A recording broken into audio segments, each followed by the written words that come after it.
Eder. Mech. Pallister. Oggi 16 marzo sono venuto in questura.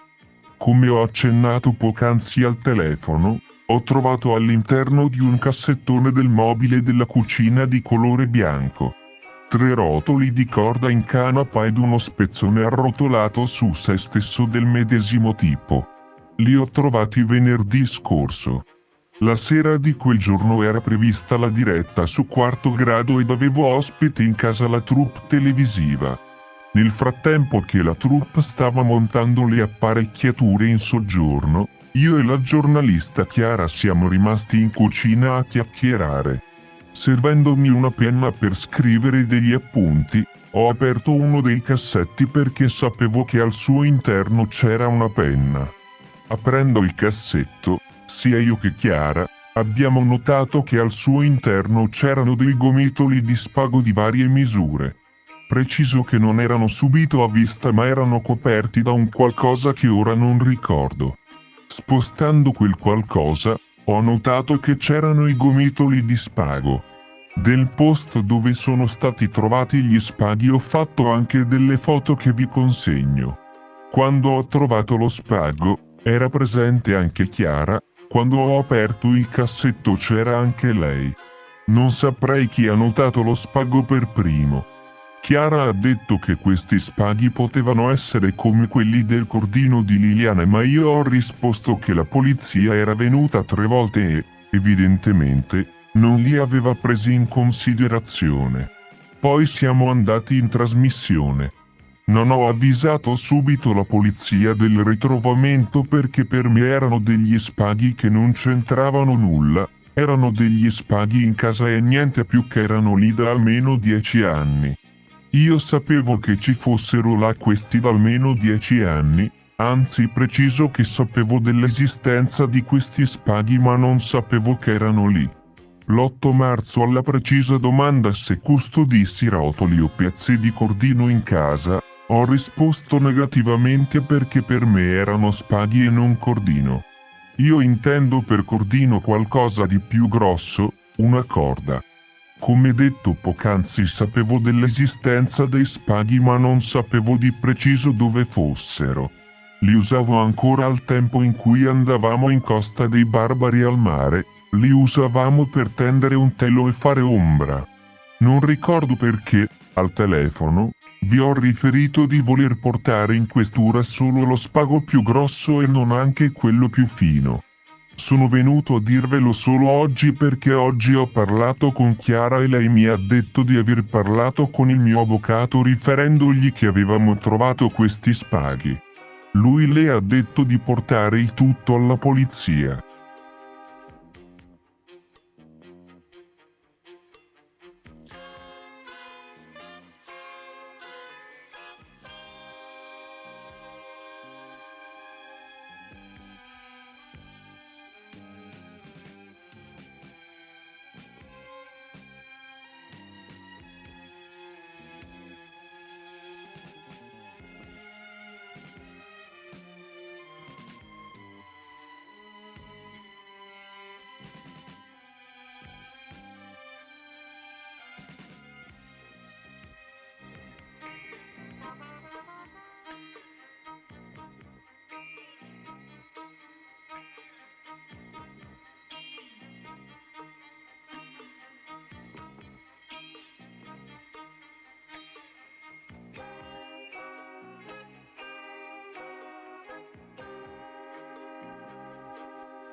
La telefonata senza risposta che Sebastiano ha fatto ad un agente il 15 dicembre alle ore 15.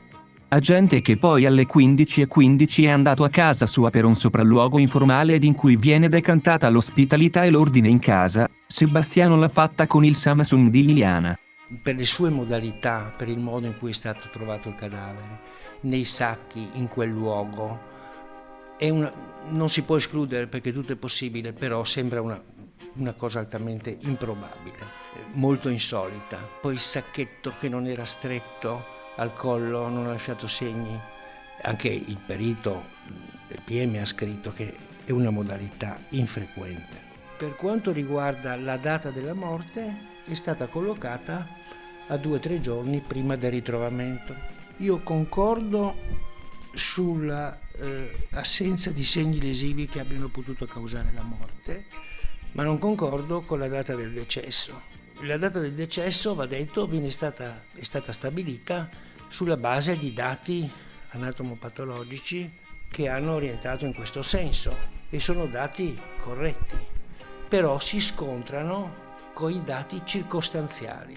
I dati circostanziali sono quelli relativi all'assunzione del cibo, all'assunzione di farmaci, all'assunzione di integratori, alla depilazione, all'abbigliamento, dati che i colleghi non hanno considerato come di primaria importanza, anche perché probabilmente a loro non noti, perché sono dati investigativi che sono stati in parte diffusi, in parte no, ma che da quello che è emerso sembrano essere questi, da varie testimonianze risultano. Nel caso della morte al 14 dicembre però bisognerebbe constatare la incredibile perfetta conservazione del corpo. È plausibile ciò? I dati medico-legali anatomopatologici normali, tra virgolette, direbbero di no, però dobbiamo porci una domanda sulla validità di questi dati. La scienza, la medicina hanno dei limiti. Possiamo valorizzare i dati relativi a una lesività esterna che secondo me esiste ed è stata riscontrata e che si è trovata a livello del volto e nella perizia è descritta. Quindi la mia tesi è questa: poiché mancano segni di lesività mortale, ma ci sono segni di percosse, è possibile che ci sia stato un alterco, una discussione, che la donna sia stata colpita e che poi sia deceduta a seguito di un malore. Per chi ancora avesse dubbi sulla composizione dell'egregio studio laboratorio di via Donadoni, ricordiamo che ci sono 3 intercapedini. Nella più esterna il telefono prenderebbe abbastanza bene.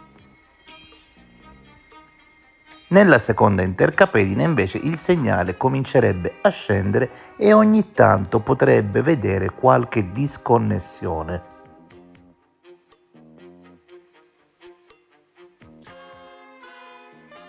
Nella terza intercapedine di Sebastiano, quella dove lui lavora i coltelli, secondo Sebastiano si verificherebbero delle disconnessioni della durata di ore.